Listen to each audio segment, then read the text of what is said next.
আচ্ছা ব্যাপারী, এই যে আকাশের অবস্থা খরা, এই খরা অবস্থায় এই সামনে এই আগুনি গৃহস্থী কিভাবে ওই বই যে পানি বৃষ্টি বাদল নাই, পানি নাই? ভাই কি কইতাম তোর এই খরানের অবস্থা কথা কইতেছ, আমার একটা কাম আছে রে ভাই। আমি আরে দূর, আরে কথা কইতারি না, কথা কইলে হতো তোমার ফেড়ে কাম মারে, ফেড়ে সিট মারে। আমার পেটটা খুবই খারাপ করতেছে আমার। আরে এইদিকে আনো না, ক্যামেরা তো এইদিকে। আরে ফসল তোর ফসল আমি সেটা করবো বৃষ্টি বাদল নাই, মানে আগুন গৃহস্থী কিভাবে করুন যায়? এটা কখন দিয়ে এই সব বুড়ুর মতো এই কি কলে পানি লেগে করা যাইব? ফসল তোর গৃহস্থী আমার পেটটা কেড়ে কাম মারছে। আরে দূর, তোমার কথা কইলি তোমার হতো ফেড়ে কাম মারে। ও তোমার খারাপ লাগতেছে, কথা কইলি ফেড়ে কাম মারে। আমার পেটটা খুবই খারাপ লাগতেছে, কাম মারছে।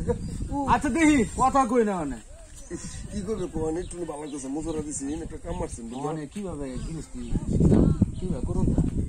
মেঘ বৃষ্টি হইলে যে তো করুন ভাই, বেশি কথা কইতাম না। আরে দূর, দেখছেন তোমার কথাই কম জানা না, আমার খারাপ লাগতেছে, আমার পেটটা কাম মারছে, আমার টয়লেটে কোন লাগবো। তার যন্ত্রণায় তাহলে কথাই কইতারি না। হুদা ফেড়ে কামড় কথা কইলি হুদা ফেড়ে কামড়।